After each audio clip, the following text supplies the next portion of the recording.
High school head master వాళ్ళ అబ్బాయిని high school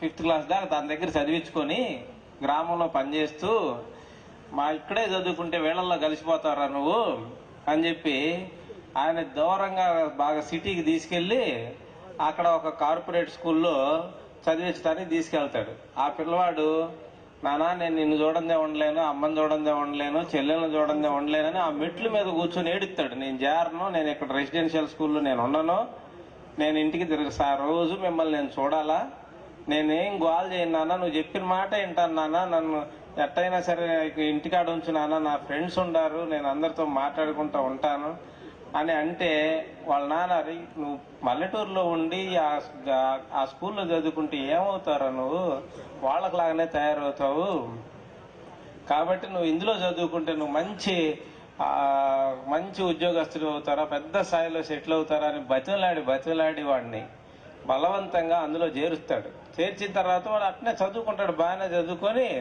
వాడు ఢిల్లీలో సాఫ్ట్వేర్ ఇంజనీర్ అవుతాడు. ఢిల్లీలో సరే అక్కడే ఈ మాస్టర్ ఇంకొక సాఫ్ట్వేర్ ఇంజనీర్ని ఇంకొక అమ్మాయిని చూసి అక్కడే పెళ్లి కూడా చేస్తారు.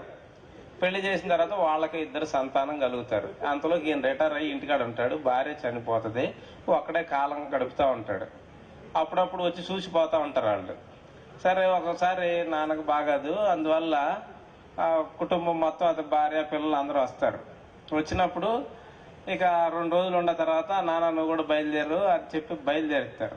అయితే వాళ్ళు నేరుగా తీసుకొచ్చి ఆ సిటీలో ఇతన్ని చేర్చినటువంటి కార్పొరేట్ స్కూల్ ఉంది కదా, అది కాలక్రమేణంలో పోటీలో అది ఓల్డ్ ఏజ్ హోమ్ గా మారిపోయి ఉంటది అన్నమాట.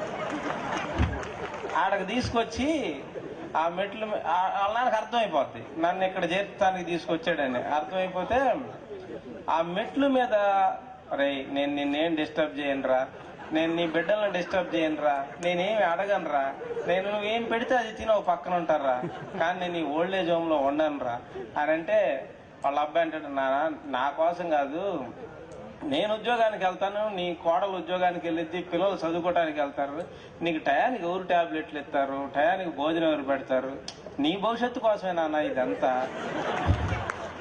నాన్న నీతో మాట్లాడుకోవడానికి నీ వయసు వాళ్ళు కొంతమంది ఉంటారు నాన్న, ఇక్కడ చక్కగా ఇక్కడ ఉండు నాన్న అని చెప్పి బలవంతంగా చేరిపెత్తాడు.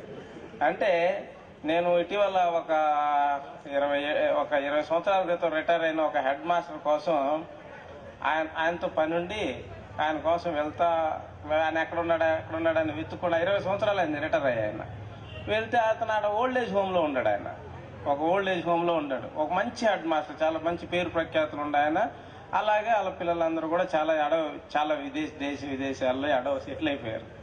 నేను ఆయన వెతుక్కుంటూ వెళ్ళేసరికి అక్కడ ఇంకా 4 హెడ్ మాస్టర్లు ఉంటారు ఆ ఓల్డ్ ఏజ్ హోమ్. నాకు చాలా బాధ వేసింది, ఏంది మన మాస్టర్ లేదు ఎట్ అయిపోవటం ఏంది అని చెప్పి నేను ఆలోచించాను. అక్కడ వాళ్ళ పిల్లలందరూ కూడా బాగా సెటిల్ అయిన వాళ్లే. అయితే చాలా మంది తల్లిదండ్రులు గమనించిన విషయం ఏంటంటే, పిల్లల తర్వాత పట్టించుకోకపోతే మా పిల్లలు మమ్మల్ని పట్టించుకోవట్లేదు, మా పిల్లలను బాగా పెంచాము, బాగా తీర్చిదిద్దాము, వాళ్ళకి అవసరమైనంత ఖర్చు పెట్టాము, వాళ్ళకి కావలసిన ల్యాప్టాప్లు, బైకులు, వాళ్ళకి సెల్ ఫోన్లు అన్ని ఇచ్చి లక్షలాది ఫీజులు చేస్తే వాడి చివరికి మనతో మాట్లాడటానికి కూడా వాడికి కష్టమైపోతుంది అని చాలా మంది తల్లిదండ్రులు బాధపడతారు. కానీ గమనించాల్సిన విషయం ఏంటంటే, ఎప్పుడూ బిడ్డలది తప్పు కాదు, తల్లిదండ్రులే వాళ్ళు పెంచేటప్పుడే వాళ్ళు లోటు చేస్తారు. ఎలా చేస్తారంటే, పిల్లలతో తల్లిదండ్రులు పెద్దగా మాట్లాడరు, ఊరికే ఇన్స్ట్రక్షన్స్ అన్నా ఇస్తారు, క్వశ్చన్లు అన్నా వేస్తారు. 2 ఉంటాయి, హోంవర్క్ చేసావా క్వశ్చన్, అలాగే హోంవర్క్ చేసుకో ఇన్స్ట్రక్షన్, అట్లాంటి క్వశ్చన్లు అన్నా వేస్తారు, ఇన్స్ట్రక్షన్స్ అయినా వేస్తారు. కానీ ఒక 7-8 సంవత్సరాల పిల్లవాడు వాడు స్కూల్కి వెళ్ళొచ్చి ఏదో స్కూల్లో జరిగిన 4-5 విషయాలు చూద్దామని మన దగ్గరికి వస్తాడు. కానీ మేము మాట్లాడుకుంటున్నాం కదా, నువ్వు చక్కగా వెళ్ళి హోంవర్క్ చేసుకోపో అంటారు. వాడిని మాట్లాడినెవరు, వాళ్ళ ఆలోచనలు అనేది మనకు చెప్పనివ్వరు. దాంతో వాళ్ళు మాట్లాడకపోవటం వల్ల వాళ్ళకి మనకి కొంత గ్యాప్ వస్తుంది. మనకి ఎప్పుడు వాళ్ళతో మాట్లాడాలనిపించింది అంటే, వాళ్ళు ఏదో ఇంటర్మీడియట్ అయిపోయి డిగ్రీలో చేరతారు, అప్పుడు ఈ బీటెక్లోనూ వాటిలో చేరతారు, అప్పుడు వాటి సంగతి మనకు సరిగ్గా తెలియదు. దాంతో ఆ కాలేజీలో జాయిన్ అయిన తర్వాత అప్పుడు కొడుకుని ఎరా కాలేజీ బాగుందా అని అడుగుదాం అనుకుంటారు. నాన్న కాలేజీ బాగుందా అని అంటే, నాన్న కాలేజ్ అన్నా కాలేజీలానే ఉంటుంది, ఏంది అందులో నువ్వు అడిగేది అన్నట్టుగా వాళ్ళు సమాధానం అన్నీ కూడా కట్టెరగ తీసినట్టు సమాధానాలు చెబుతూ ఉంటారు. ఒకవేళ ఏమైనా మాట్లాడదాము అని వాడి దగ్గరికి వెళ్తే వాడు అక్కడ వాడు హాల్లో ఉన్నాడని మాట్లాడటానికి వెళ్తే వాడు బెడ్రూమ్లోకి వెళ్తాడు. పోనీ బెడ్రూమ్లో ఉన్నాడని మాట్లాడటానికి వెళ్తే వాడు హాల్లోకి వస్తాడు. అసలు అప్పుడు మనం మాట్లాడదాం అనుకున్నప్పుడు పిల్లలు మాట్లాడరు. చిన్నప్పటి నుంచి తల్లిదండ్రులుగా పిల్లలకి ఇవ్వాల్సింది మంచి బట్టలు, మంచి ఫీజులు, మంచి భోజనం, మంచి వాహనాలు ఇవి కాదు. చక్కగా తల్లిదండ్రులు వాళ్ళ బిడ్డలకు ముచ్చట చెప్పాలా, వాళ్ళ గురించి చక్కగా మాట్లాడాలా. డబ్బులే కాదు దాచిపెట్టుకోవాల్సింది, ముచ్చట కూడా బిడ్డల దగ్గర దాచిపెట్టుకోవాలా. తర్వాత ముసలోళ్ళం అయిన తర్వాత అప్పుడు ఇప్పుడు మన భార్య భర్త ఇప్పుడు మాట్లాడుకుంటూ ఉంటారు, బైక్ కొందాం అనుకుంటున్నారు అనుకోండి. 10 ఏళ్ల కుర్రోడు వచ్చి, నాన్న మనం రెడ్ బైక్ కొనుక్కుందాం అంటాడు. మేము మాట్లాడుకుంటున్నాం కదా, పోయి హోంవర్క్ చేసుకో అంటాడు. ఒక 25 ఏళ్ల తర్వాత మనం ముసలోళ్ళం అయిపోయి రిటైర్ అయిపోయి ఇంటికాడ ఉంటాం.